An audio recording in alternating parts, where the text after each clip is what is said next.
Hi, this is Kimberly Chalmers with the Be Well and Be You podcast, where I talk about everything to do with your health, your well-being, and ultimately how to live your most vibrant life. And before we get started today on our discussion around friendships and how they work in our world today and how we are at a place where it's becoming important to become intentional with friendships and relationships and community. Before we get started, I wanted to let you know that June 4th, 5th, and 6th at noon Pacific, so you can take your lunch break, take it with me. I have a masterclass for you that is designed to incorporate conversation around community, incorporate conversation around our sense of purpose and where we go from here. You know, most of us live our lives kind of a little bit on default, and you know, you wake up in the morning, you get ready, you go to work, come home, make dinner, maybe watch a little Netflix. We have a pretty good life, but do we have a really great, richly rewarding life? And do we do that within community? So, join me. You can go to bit.ly/bluezone6.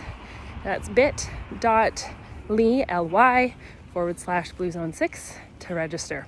Okay, so let's get started. You'll notice that I am out on a walk today. So if you hear the cars going by, that's just because today I decided to get out for a nice walk and have a bit of a chit chat with you at the same time. So I would say probably over the past 6, 8, maybe 9 months or so, really been contemplating the concept of community, what it means to be in friendship, what it means to really explore these elements of humanity, because I think so often in the stereotypical Western culture, we're very much an individualistic society. We're very much all about me. I'm independent. I got this. I can do it. I don't need your help. I don't need anybody else.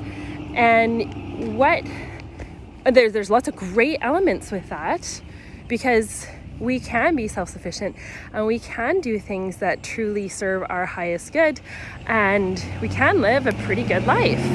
And yet there's a missing element, there's a missing piece there, because truly as humans, we are pack animals, so to speak, and we are not meant to be solo creatures. And so we've kind of been given a bit of a lie, in a sense, that, hey, you can just do it all by yourself. You got this. And I know for myself, from a parenting perspective, I have absolutely fostered this concept. I've absolutely looked at my children as, hey, I want you to grow up to be confident. I want you to grow up to be independent. I want you to be able to do for yourself. And so my 2 oldest children moved out actually last September. One was 20, and the other was just turned 18. And I kind of went, oh, wait a second.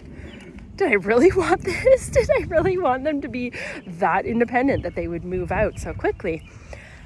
And when I reflect, I can actually see that that's been a lot of the way that I have felt is important to live life, is to be independent, get out there, forge your own way, create your own path, which in a lot of ways is really fantastic, because yeah, we're all incredible humans, and yeah, we can do it on our own. And yet when we are actually in community, when we are actually living intentionally in collaboration, in a collective energy of nourishing each other and being there to support each other when we're going through hard times, and being there to uplift and celebrate one another when we're doing great things and having a good experience, then all of those things all of our life is that much richer. And I remember watching the movie called Into the Wild, and it was based on a book that was a true story of a young man who had literally, I believe he was about 20 or 21 years old. He had left his family, abandoned his car, and took off into Alaska without letting anyone know his whereabouts. And it's this incredible story of him having this belief that his life would be better on his own. And he goes off into the wild, has lots of great adventures on his own, but he gets to the latter days of his young life and he actually discovers that life is better when shared with other people. And he came to this conclusion too late. He was unable to get back into the world and be able to get back home. And it became a source of understanding for him, but a deep, deep loss. And it was interesting when I watched that movie, and I've never been able to watch it again, because I got to the end of the movie and I burst into tears and I probably sobbed for hours. I mean, it was just all I could do to get back out of the bathroom and recover myself, because I felt that sense of loss and that sense of aloneness to such a degree. I don't know that any other movie has actually moved me in that same way. And I do believe it's because at our core, we are designed, we are meant to be together. We are not meant to do it all on our own. And, you know, I'll be the first to say, I have a very hard time asking for help.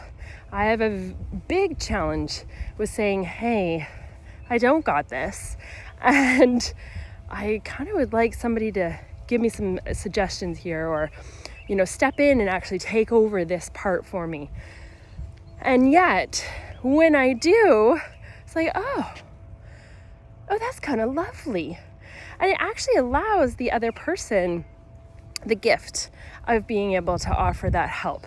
Because we all know how good it feels when we give help to someone, when we are able to offer our services, when we're able to say, hey, I know how to work that out. I can fix that for you. I can help you with that. It always feels so good. So it's almost like we're robbing the other person of that gift of being able to offer their, you know, support when we just try to always do it by ourselves. So when I think about friendships, and I think about how, you know, if you look historically over your lifetime, you probably built friendships based on what Aristotle might term as utility. Aristotle talked about the 3 different forms of friendship: utility, pleasure, and virtue. And, you know, the first, utility, is all about kind of circumstantial. Like, you become friends through your workplace, or through, you know, when you're a child growing up, your neighborhood, or through your schools. It's really circumstantial how we build our friendships. And then we go through life and we might have some hobbies. We meet people during those different events and activities. And you end up, hey, let's go for coffee. And so it kind of develops into this season of, oh, hey, we're having fun together. We have mutual things in common. We enjoy each other's company. When it moves into this place of virtue, it's really about a much deeper, richer experience of friendship. And it's about how we can actually, we're in these relationships where there's such a deeper level of understanding of who the other person is.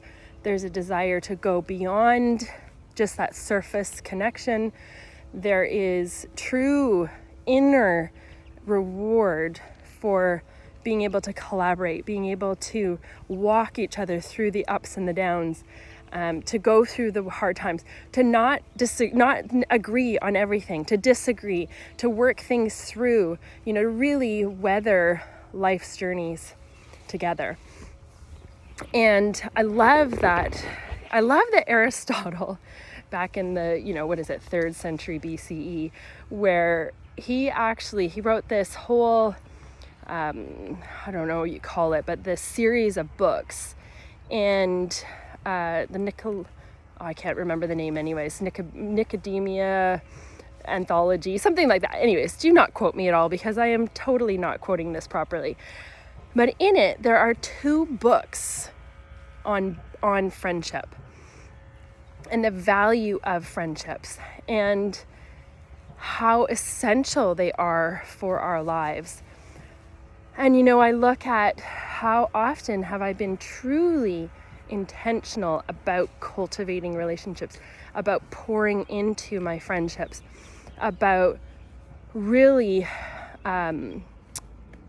considering as I go through my goals for the year or for this season, how is it that I am actually putting friendships, building friendships right into that? And to be honest, I mean, my goals have often been business, family, contribution, spiritual. I have lots of these wonderful goals, and not to diminish any of them, but it has really come to my attention over the past roughly 9 months or so, this incredible value in focusing on our friendships. And what does it mean to do life together? And not just with, our immediate family or, our circumstances around work, but to actually design a life where friendships are part of the central core of that. And what does that look like in today's society when we're so busy? I don't really like the word busy, but it kind of works here because we kind of layer, activity upon activity upon activity. And if you're a parent with young children, it's likely that you have endless activities that they're involved in, and you spend half your days driving this child here, picking up that child there, and going from place to place. And if you don't have young children, you're probably immersed in work activities, and maybe you have volunteer responsibilities, and these are wonderful things, and especially if these are things that you're passionate about and you love being a part of. And where are the people in your life? Who are the people in your life that are walking you through when you are having your deepest crises and you really need somebody to give you a shift in perspective, to offer a new possibility? Who are those people in your life? Do you have an incredible circle of people that you go, hey, I want to bring this to your attention. Can we mastermind this together? Can you walk me through this? Or, hey, I've just had this deep loss. I just need you to sit with me. I just need you to be with me. I need you to just hold my hand through this. And that is something that I believe requires a deeper level of intention nowadays. It's not enough for us just to expect that we're going to have those people in our life. It's just not the reality, given that everybody has such full lives. Everybody is, I would say, in large part, going Mach 2 with their hair on fire. It requires of us to become intentional. And there was a season in my life a number of years ago where I started to really understand the value of being truly intentional. And I had a certain goal. Actually, it was a goal to meet some psychics, because I was recognizing that I was at a place in my life where I wanted to begin to open and expand my understanding of how the world works.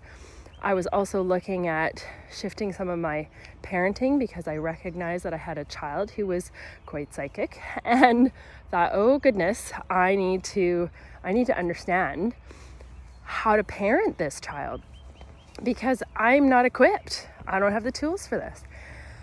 And so I set about creating an intention to begin meeting people who would actually have the ability to journey with me on this, to be able to explain to me how it works when you have psychic abilities.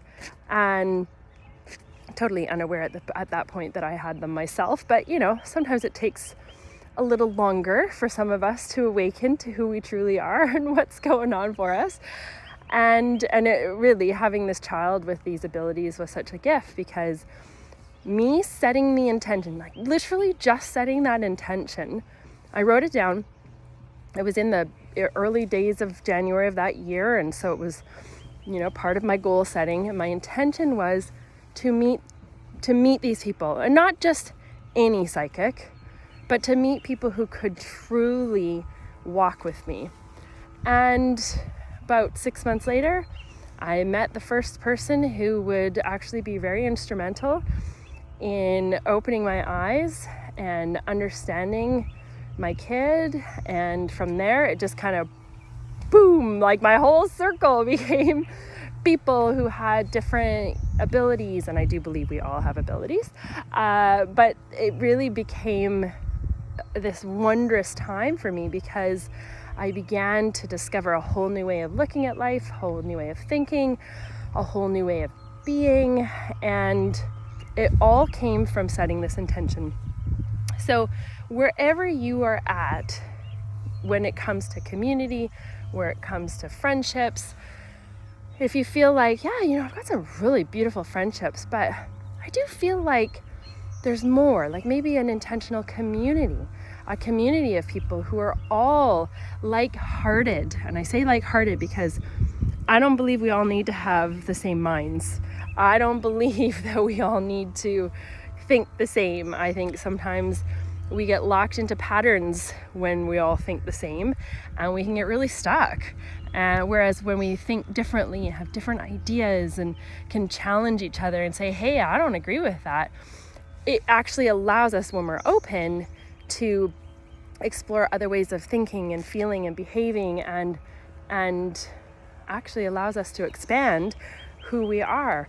And so it's less about being like-minded, it's more about being like-hearted. And when I say like-hearted, I mean people who desire to be open-hearted, people who desire to be compassionate and loving, and who desire to expand themselves and to be a part of the facilitation of expanding others. And so if you're in a place where you're feeling like, yeah, I really like that, then definitely come and check out the masterclass that I was talking about at the start of the podcast. Definitely June 4th to 6th.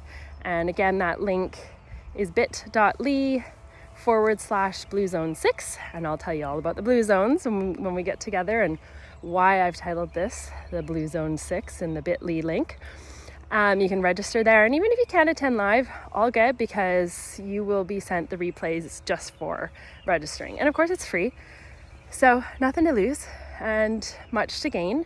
And I will be sharing with you in that how you can actually be a part of an intentional community that I have designed that, so amazing. We just hosted a retreat last weekend, and it was beautiful. We had yoga, and we discovered more about ourselves and how to love ourselves, and we ate food together, and we went on nature walk together, and oh my goodness, it was just such a richly beautiful, sacred time. So really awesome. So if you're keen to be a part of anything related to, the coming together of human spirits and uplifting one another, then come on out to the masterclass. You'll learn more.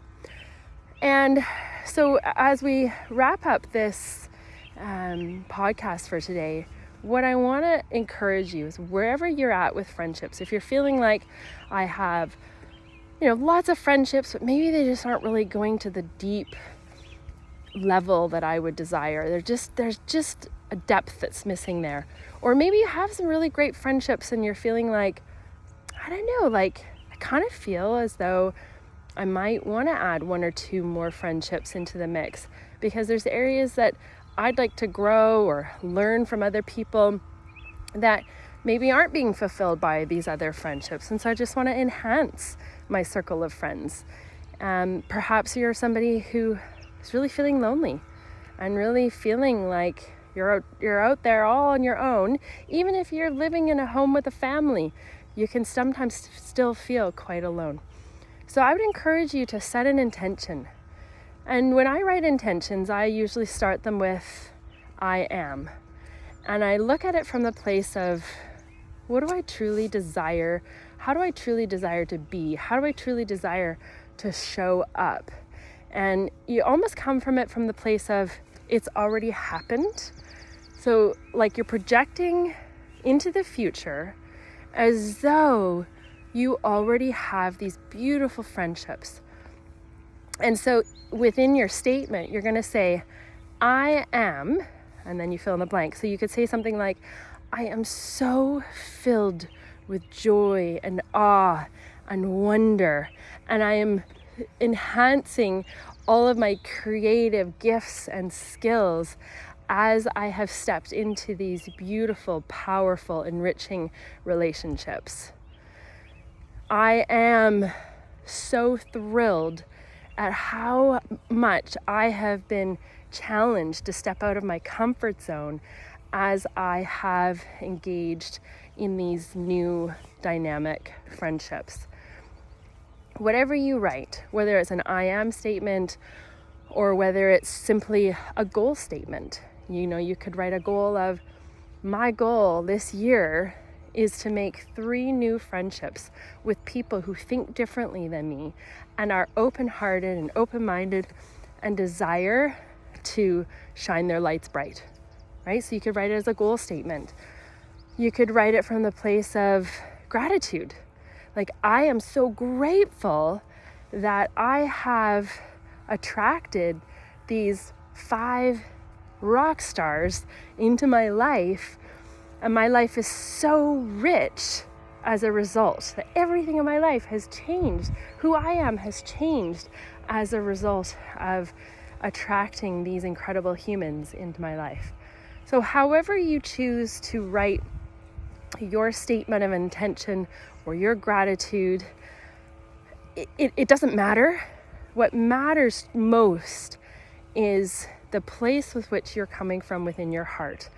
And anytime we want to manifest something in our life, we want to create a feeling within ourselves.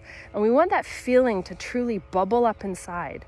Because when that happens, we become a matching frequency for what we truly desire. So like attracts like. Not like magnets where, the positive and negative attract. What we want to do is actually do like frequency to like frequency. The universe will show up with whatever it is that we are a match for. And if we are a match for that positive, beautiful, loving, compassionate, challenging, rich relationship, if we are a match for that in our vibration, that is what we're going to attract into our life. So the more that you write a statement like this and meditate on whatever it is that you truly desire, the more that you will actually bring that into your world. So for me, it took several months, as I mentioned, with attracting psychics into my world, and now I attract them all over the place, and which is so much fun. But don't give up. This isn't about, I need to attract somebody immediately into my world. No. Sometimes it takes time, right? Sometimes it takes time to really feel into that. Sometimes it takes time to even recognize what's right in front of you. And so often that's the case. We're so conditioned with a lot of our behaviors and a lot of the things that we are acting on, that sometimes we just actually miss what's right there in front of us. So perhaps these friendships and relationships are already right there, and you're kind of not even noticing them yet. Yet as you continue to put in this intention, as you continue to believe and feel that these friendships are coming towards you, your eyes will be open. You will begin to actually notice and recognize.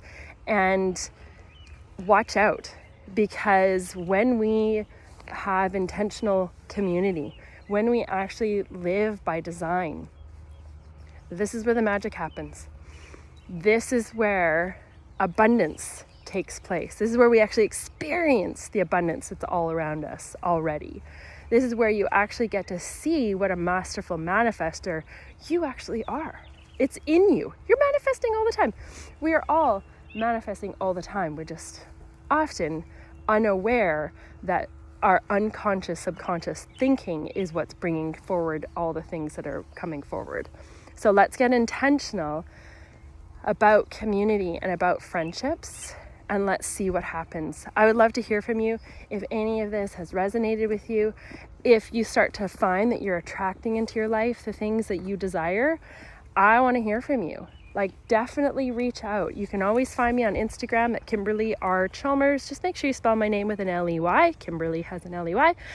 And I'm on LinkedIn at Kimberly Chalmers and also on Facebook at Kimberly Chalmers. And I just always love hearing from you when people say to me, hey, when you mentioned this and that podcast, and it meant so much to me, and this is what happened. I get so excited about that. You have no idea how excited I get about that. So I love hearing from you. So don't ever feel like, she's this girl who has a podcast and how could I possibly say hello?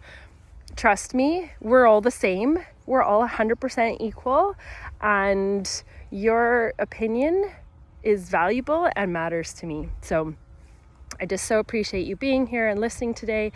And I do so desire that some peace in here, some little tiny piece, is awakening you to how awesome you are and how much you deserve to have incredible community, incredible humans, friendship in your life. All right, have a beautiful day.